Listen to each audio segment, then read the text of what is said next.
Hey guys, welcome to Tabletop Warbands! Sorry for the long break without posting videos, but we have had a pretty busy month. We hope to be able to post regularly again. Anyway, in today's video we play a kill team with the Kommando against the hand of the Archon. I'm Simone and I play the Orks. Hi, I'm Andrea and I will be playing the Drukhari. Before we start, if you are subscribed to the channel, welcome back. If you are not subscribed yet and want to help us, join a growing community now by clicking on the subscribe button. And don't forget to activate the bell so you don't miss the next battle reports. Thank you guys! Today's mission is service tunnels. The two kill teams will have to deploy within these two areas. There are 6 objectives and they are arranged in this way.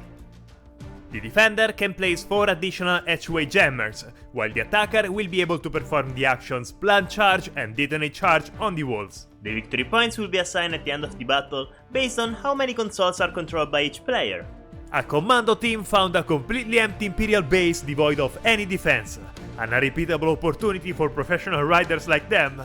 Without thinking too much, the group of Orks split up among the rooms of the base in search of valuable stuff to recover. Too intent on the search, they did not notice the ambush set for them by the Drukhari.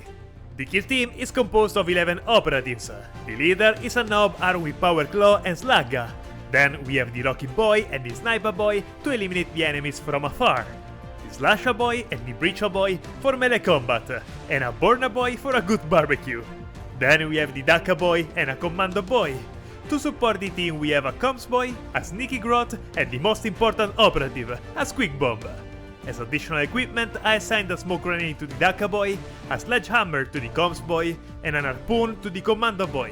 While getting ready for the mission, the sensor spotted a group of Orks entering the base of the Drukhari, so an ambush was prepared quickly.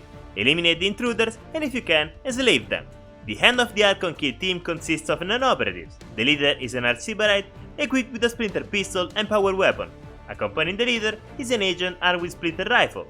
Then there are 2 ranged gunners, one armed with a blaster and the other equipped with a dark lance. After the marksman, we have the melee specialists, the Crimson Duelist equipped with splinter pistol and razor flail, and the Flayer, armed with paint sculptors.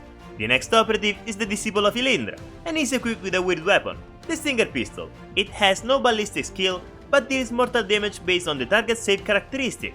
And finally, the 2 support operatives, the Lexicon, which gives the possibility to ignore wounds at 6 to each member of the kill team, and the Sky Splinter Assassin, with his faithful bird, who can manage to eliminate even the most hidden targets. As additional equipment, I gave Toxin Coating to the Flayer, which gives him the additional rule Lethal 5+ when fighting in melee. Then I gave the Refined Poison to my leader, the Lexicon, and the Sky Splinter to increase the normal damage of the ranged weapons. Also, in the Select Equipment step, the Sky Splinter Assassin can mark a friendly operative to make him reroll every dice roll of 1 thanks to the ability Omen, and he marks the Duelist. Being the defender, I had to deploy my team first. Not knowing where Andrea would deploy his Drukhari, I decided to divide the operatives into 2 groups. In the lower sector, I only deployed 4 models, including the Grot. In this area, my goal is to close like a turtle and defend the point of interest at all costs. In the upper sector, however, I deployed the rest of the operatives, including the leader and the Squig. In this sector, I will try to defend both the point of interest in my side and the others in the next room. I deployed the HWA jammers at my disposal at the doors of the lower sector, at one of the 2 doors of the upper sector, and one in the central corridor. I deployed my operatives in 3 small groups. In front of the door that leads to the upper sector, there's the assassin and the heavy gunner, while in the bottom corridor, there's the agent ready to take control of one of the consoles.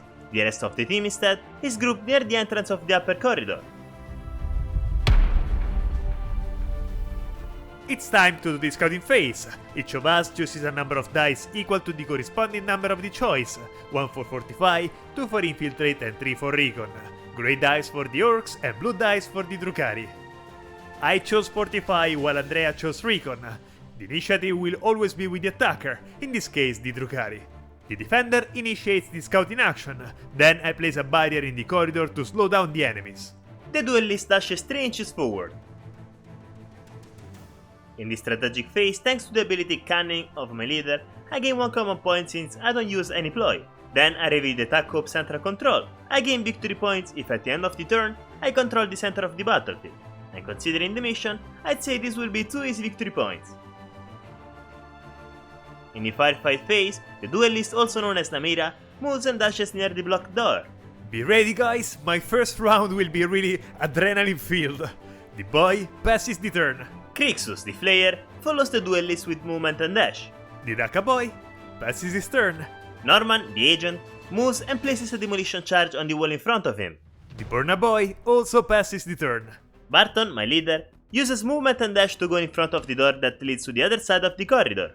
The Grot, you guessed it, passes his turn. The Lexican, Gregory, follows the leader and stands right behind him. The Rocky boy has no target and passes his turn. My gunner, Victoria, moves behind the Lexican. The little squig follows the example of the others and passes his turn. The last of the group to move is Sabine, the disciple of Yelindra. Finally, an operative can do something. The comms gives an additional action point to the Slasher boy. The heavy gunner, Luther, passes his turn. The knob activates and gives an additional action point to the Sniper boy. And the last operative to activate is Kate, the Sky Splinter assassin. She passes her turn. And here's the first orc to move. The Slasher boy opens the door and thanks to the additional action, he can move and dash reaching the console. The Breacher boy manages to position himself behind the barrier. Finally, the Sniper boy, having not yet spotted any enemies, passes his turn. What an exciting round! As always, the first round is a movement one. I'm preparing to enter the upper room, and to do so, I want my operatives in perfect position to avoid suffering too many wounds. There is little to say in this turn. My orcs are already in the defense position, and since I cannot destroy walls, I don't have the possibility to get them out of their zone without exposing the consoles to the Drukhari. I can't help but wait for Andrea's next move. In the second turn, I gain one more command point for Cunning. Namira activates, opens the door in front of her, and then moves in the other corridor. The first orc to activate is the comms, who changes order to conceal, then moves next to the door. Finally, he gives an additional action point to the Slasher. Norman detonates the charge, and then enters the room, ending the movement at the console. And for the second round in a row, the boy passes his turn. Crixus follows again the duelist with movement and dash. Since the Drukhari are playing coy, the Slasher boy decides to go to them. With the 3 actions available, the orc moves and dashes, then opens the door, finding himself faced with the 2 little ones. Since Simone decided to be aggressive, Kate uses her ability mark on the Sniper boy to consider him as having an engaged order. Then she shoots him. 4 shots at 3+. Rerolling 1 thanks to the rule ceaseless. Thanks to little 5+, that's 2 crits and 2 normal hits. A dice is automatically saved thanks to the cover. 2 dice at 5+ to save. Nope, both failed. Rerolling with a command point. Of course I failed this too. I can't afford to lose the Sniper boy, so I use a command point for Just a Scratch, which allows me to ignore the damage of a normal hit. And I spend a command point for the Tactical Ploy Devious Scheme. The next time that Simone will use Just a Scratch, it will cost 2 command points instead of 1. That's 8 wounds suffered by the Sniper boy. He's not in great shape, I must say. To avoid further surprises, the Sniper activates immediately afterwards and changes the order to engage. Then he targets the Drukhari who shot him, making 6 shots at 4+. 4 hits! Saving 1 automatically thanks to the cover, and 2 more at 4+. The crit is saved! Now, thanks to the drag of the Lexican, I can ignore the wounds with 6. Rolling 4 dice at 6. 1 wound ignored. Kate is left with only 3 wounds and is injured. With the second action, the Sniper moves to the side out of sight of enemies. Barton moves near the breachable wall and places a demolition charge. There is nothing to do in this room yet, so the Grot passes. Gregory uses movement and dash to go in the other corridor. The Knob is waiting for something to happen in that sector. Meanwhile, he gives an additional action point to the Rocket Boy. Sabine reaches the leader at the breachable wall. The Daka Boy continues to play cards by himself. I spend a command point for the Tactical Ploy Hideous Arrogance to skip an activation. There's a lot of action in this room. The Burna Boy passes his turn. Victoria changes her order and engage and moves near the open door. Then, since her weapon has -2 penetration, she shoots the breachable wall of the bottom room. To open it, I need to roll the dice as if it were a normal attack. If 2 or more dice are successful, the wall is open. Rolling 4 dice at 3+. 2 4s, the wall is open. The Rocket Boy with an elegant movement climbs over the console and positions himself in front of the door, then aims his rocket launcher at the wounded Drukhari. 5 shots at 4+. 2 critical hits and 1 normal hit. With only 3 wounds left, I cannot save the assassin, so Kate is forced to leave the battlefield. The rocket launcher has the Splash 1 rule. For each critical hit, it deals a mortal wound to the models within a circle. In this case, it's 2 mortal wounds to the Slasher Boy and the Drukhari Heavy Gunner. With the third action, the Rocky Boy dashes out of sight of enemies. I spend a command point for the tactical ploy Cruel Deception. Until the end of his activation, Luther can perform the fallback action for only one action point, so he activates and changes his order in Conceal. Then he disengages the fight, and to create more distance, he also dashes behind the wall. The Breacher Boy uses movement and dash to position himself behind the console, away from the access wall. And lastly the Squig, who moves behind the barrier, ready to welcome possible guests. I reveal the Tacob Execution.